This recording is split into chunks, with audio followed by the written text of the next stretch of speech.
Study IQ IAS, अब तैयारी हुई अफोर्डेबल। नमस्कार दोस्तों ट्रांसपोर्ट मिनिस्टर नितिन गडकरी जी के द्वारा एक ऐसा बयान आया जिसकी वजह से ऑटोमोबाइल इंडस्ट्री में भूचाल सा आ गया। बेसिकली नितिन गडकरी ये सजेस्ट कर रहे थे कि डीजल कार्स के ऊपर इतना ज्यादा टैक्स लगा दो कि वो अनअफोर्डेबल हो जाए, मतलब कोई उसको ले ही ना। तो ऑब्वियस सी बात है कि अगर डीजल कार नहीं बिकेगी तो इसका डायरेक्ट असर जो ऑटोमोबाइल कंपनीज हैं, जो कार मेकर्स हैं, उनके ऊपर आएगा। ये आप देख सकते हो, will increase tax so much you will find it difficult to sell. तो इसके बारे में आपको डिटेल से बताऊंगा यहां पर हालत क्या है। कहने का मतलब डीजल कार्स क्या पेट्रोल कार से कम बिक रही हैं, ज्यादा बिक रही हैं, परसेंटेज कितना घटा बढ़ा है, कौन सी कार मेकर सबसे ज्यादा डीजल कार बेचती है, यहां पर ईवी का सिचुएशन क्या है, वो सारी चीजें मैं आपके साथ डिस्कस करूंगा कि आखिरकार लोग डीजल को अब हेट क्यों करने लगे हैं। काफी कुछ जानने को है, चलिए आगे बढ़ते हैं। लेकिन उससे पहले ध्यान रखिएगा, आप में से जितने भी लोग यूपीएससी 2024 की प्रिपरेशन कर रहे हैं और एक ऐसा बैच चाहते हैं जिसमें प्रीलिम से लेकर इंटरव्यू तक की सारी तैयारी कराई जाए, तो यहां पर 16 सितंबर को डेट क्लोज हो जाएंगी हमारे एडमिशंस की तीनों बैचेस के अंदर। Just use the code Ankit live, comment section में इसका लिंक दिया हुआ है, वहां पर जाकर और आप इसके अंदर एनरोल करा पाओगे। और 2025 का जो लॉन्ग टर्म बैच है दोस्तों, वो भी 16 सितंबर से स्टार्ट हो रहा है। और इसके अलावा अगर आप एमसीक्यूज अटेम्प्ट करना चाहते हैं तो मेरे इंस्टा पेज पर जाइए, वहां पर स्टोरीज में जितने भी एमसीक्यूज हैं उसको आप अटेम्प्ट कर पाएंगे। चलिए शुरुआत करते हैं और सबसे पहले ये देखते हैं कि एग्जैक्टली हुआ क्या। देखिए, परसों की ही बात है, नितिन गडकरी जी एक इवेंट अटेंड करने गए थे और वहीं पर प्रेस से उन्होंने एक बात कह दी कि डीजल रन व्हीकल्स के ऊपर और ज्यादा टैक्स लगा दो। कहने का मतलब यह है कि उनका यह मानना था कि अगर इसी तरह देश के अंदर डीजल रन व्हीकल्स चलते रहे, जैसे डीजल रन जनरेटर हो गया, मतलब कोई भी ऐसी वस्तु जहां पर डीजल का इस्तेमाल किया जाता है, तो मैं यहां पर फाइनेंस मिनिस्टर को प्रपोज करूंगा कि वो 10% और जीएसटी लगा दें। वैसे मैं आपको बता दूं, सबसे ज्यादा जीएसटी अगर आप देखोगे इस समय तो वो आपका डीजल गाड़ियों पर ही लगता है, बहुत ज्यादा लगाया जाता है। तो फर्दर मैं यहां पर सजेस्ट करूंगा कि 10% टैक्स और लगा दिया जाए। तो जैसे ही यहां पर उनका बयान आता है, जो स्टॉक मार्केट के अंदर ऑटोमोबाइल के प्राइसेस हैं, मतलब ऑटोमोबाइल से रिलेटेड जितने कंपनीज हैं, मारुति सुजुकी, महिंद्रा, ये सब के दाम अचानक से यहां पर गिर गए थे। तो ऑब्वियस सी बात है, इसका डायरेक्ट असर उनके सेल के ऊपर आने वाला था। लेकिन यहां पर एक चीज और आपको समझने की जरूरत है कि ऐसा नहीं है कि नितिन गडकरी जी ने कहा कि बैन कर दो, ऐसा कुछ कह दो। वो तो जस्ट ऐसा बस बोल रहे थे पब्लिक में। तो आखिरकार उनके बोलने से इतना असर क्यों गया? क्योंकि क्या है ना कि अभी आप देखोगे तो पॉलिसी सर्कल में, मतलब कि दुनिया भर में आप देखिए तो बार बार यही सजेस्ट किया जाता है कि धीरे धीरे हमें डीजल गाड़ियों को बैन कर देना चाहिए क्योंकि वो पोल्यूशन ज्यादा करती हैं। इसके साथ साथ आपको याद होगा, जस्ट 3 महीने पहले मैंने भी एक वीडियो बनाया था प्रॉपर, जिसमें आपको बताया था कि पेट्रोलियम एंड नेचुरल गैस के द्वारा जो मिनिस्ट्री है उनका एक कमिटी बनाया गया था और उस कमिटी ने रेकमेंड किया कि जहां जहां पर देश के उन शहरों में जहां पर 1 मिलियन से ज्यादा पॉपुलेशन है, वहां पर 2027 तक जो 4 व्हील डीजल व्हीकल होती हैं, डीजल व्हीकल, उनके ऊपर बैन लगा देना चाहिए। और यहां पर आप देख ही सकते हो, सरकार ऑलरेडी 28% टैक्स लगाती है डीजल गाड़ियों के ऊपर और साथ ही साथ एडिशनल सेस भी लगाया जाता है। और टोटल टैक्स में आपको बता दूं, कुछ डीजल गाड़ियों पर जो टोटल टैक्स है वो 50% तक चला जाता है। सोच के देखिए, इतना ज्यादा कई बार टैक्स लगाया जाता है। तो क्वेश्चन यहां पर यह है कि आखिरकार डीजल गाड़ियों पर इतना ज्यादा पुशबैक क्यों आ रहा है? देखो, क्या है ना कि भारत सरकार की भी अगर आप नीति देखोगे तो भारत सरकार ने कहा है कि 2030 तक हम चाहते हैं कि भारत के अंदर जो इलेक्ट्रिसिटी का प्रोडक्शन हो वो रिन्यूएबल सोर्स की एनर्जी के थ्रू हो, ताकि हम ग्रीन हाउस गैस एमिशन को रोक सकें। फिर साथ ही साथ हमारा मकसद है कि 2070 तक जो नेट जीरो का एमिशन है, नेट जीरो एमिशन, उसको हम अचीव करें। और भारत में अगर आप देखोगे, जितना भी पेट्रोलियम प्रोडक्ट्स का कंजम्पशन होता है उसमें लगभग 40% डीजल का कंजम्पशन होता है। आप समझ सकते हैं, तो डीजल बहुत ज्यादा कंट्रीब्यूट करता है ओवरऑल कंजम्पशन में। और आप यहां पर अगेन देख सकते हैं कि जितना भी ट्रांसपोर्ट सेगमेंट है उसमें 87% डीजल का ही इस्तेमाल होता है, जिसमें ट्रक और बसेस सबसे ज्यादा इस्तेमाल किए जाते हैं। मतलब ट्रक एंड बसेस का अगर आप देखोगे ना तो 68% डीजल का कंजम्पशन सिर्फ ट्रक और बसेस ही करते हैं। और देश के 3 राज्य, उत्तर प्रदेश, महाराष्ट्र, हरियाणा, ये 3 राज्य अकेले 40% जितना भी डीजल सेल होता है उसका 40% कंजम्पशन ये 3 राज्य करते हैं। तो आई होप कि आपको कुछ आंकड़ा समझ में आया होगा। अब क्वेश्चन ये है कि डीजल रन कार्स का क्या हालत है भारत के अंदर। देखो, मारुति सुजुकी की अगर हम बात करें तो इन्होंने 1 अप्रैल 2020 से जो डीजल गाड़ियां हैं उसको बनाना एक तरह से बंद कर दिया था, ठीक है। और उसका एक अलग कारण है, क्योंकि वो आपको याद होगा ना, भारत स्टेज 4 से हम डायरेक्टली भारत स्टेज 6 पर चले गए थे।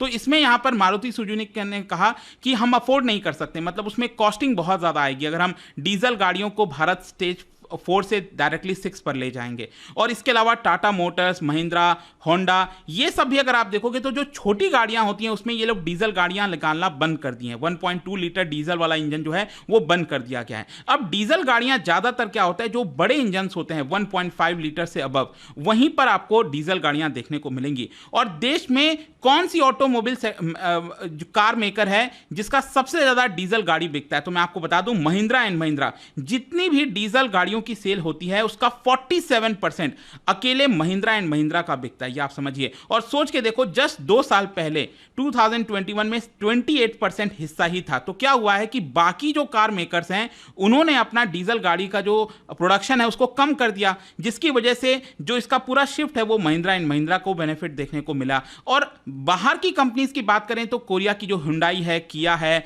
जापान की टोयोटा है, वो सब भी यहां पर गाड़ियां निकाल तो रही हैं, लेकिन अगेन जो रेशियो है वो लगातार आपको कम देखने को मिलेगा। और इसकी वजह से क्या हुआ है, 2013 में आप देखिए जितनी भी पैसेंजर व्हीकल्स होती थी, 2013 में डीजल गाड़ियों का जो ओवरऑल डिमांड था वो 28.5% था। और आज के डेट में आपको पता है कितना हो गया, ये घटकर 16.5% हो गया। कहने का मतलब ये है कि डीजल गाड़ियों की सेल लगातार गिरती जा रही है।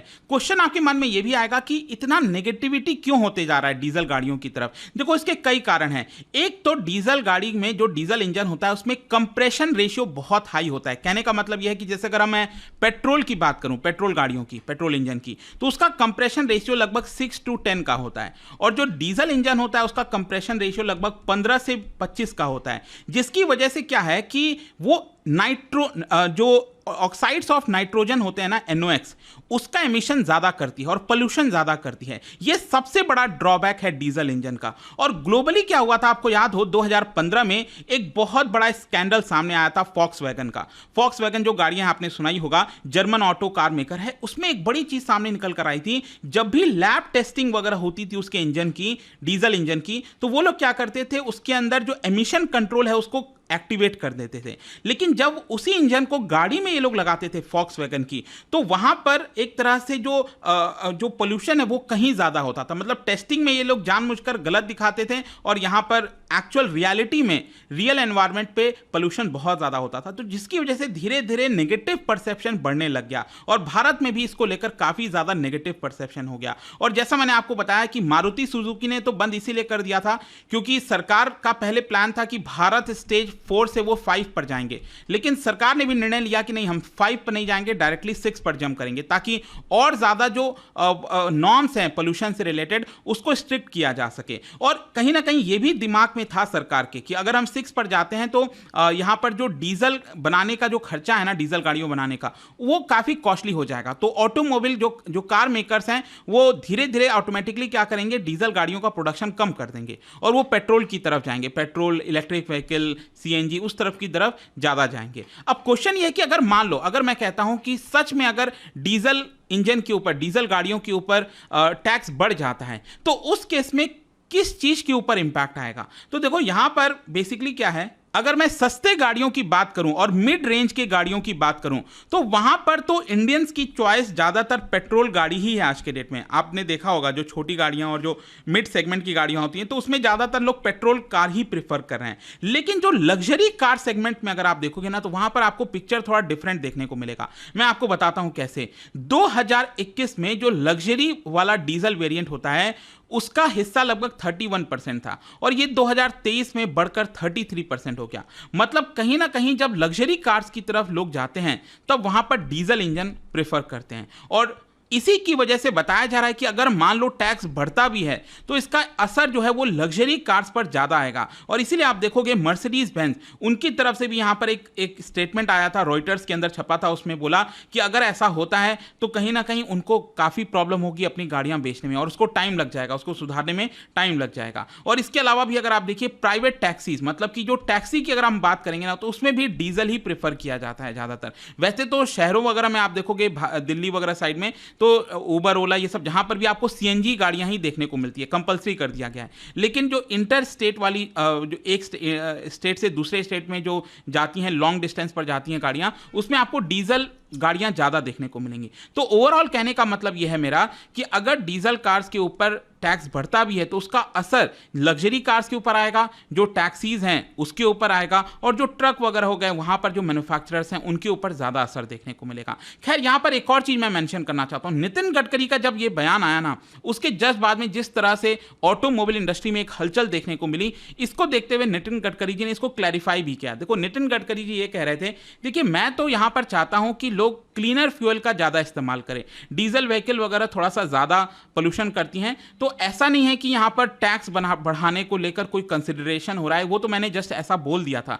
तो नितिन गडकरी जी ने ऐसा कहा कि ऐसा कोई प्रस्ताव नहीं है। खैर, जाने से पहले यहां पर मैं ईवी की भी बात करना चाहता हूं कि देश में क्या ईवी इलेक्ट्रिक व्हीकल बहुत तेजी से बढ़ रहा है। देखो, चीजें तो इंप्रूव हुई हैं, काफी हद तक इलेक्ट्रिक व्हीकल्स लोग सोच तो रहे हैं इसके बारे में, लेकिन अभी भी बहुत लंबा डिस्टेंस है जो तय करना है। मैं आपको बताता हूं कैसे। 2.4% ही जितनी गाड़ियां सेल होती है ना आज के डेट में भारत में, उसका 2.4% ही आपका इलेक्ट्रिक व्हीकल की गाड़ियां सेल होती हैं, और सरकार का एम है कि 2030 तक ये परसेंटेज बढ़ाकर 30% कर दिया जाए। तो क्या ऐसा पॉसिबल है तब तक? और इसके अलावा टाटा मोटर्स तो सबसे बड़ा प्लेयर है ही है इलेक्ट्रिक व्हीकल में भारत के अंदर, और टेस्ला भी बातचीत चल रही है, अभी भी कई सारे इश्यूज हैं जो सुलझाना बाकी है। देखते हैं आगे क्या होता है, बट आई होप कि इस वीडियो से आपको काफी कुछ जानने को मिला होगा। जाने से पहले एक इंटरेस्टिंग क्वेश्चन, क्या बता सकते हो, Reserve Bank of India is bound to maintain a reserve against the note issue whatever may be the amount. मतलब जो भी नोट इशू किया जाता है रिजर्व बैंक ऑफ इंडिया के द्वारा, उससे रिलेटेड कुछ एक रिजर्व मेंटेन करना होता है खुद अपने पास रिजर्व बैंक ऑफ इंडिया को। तो ये जो सिस्टम है उसको हम क्या बोलते हैं?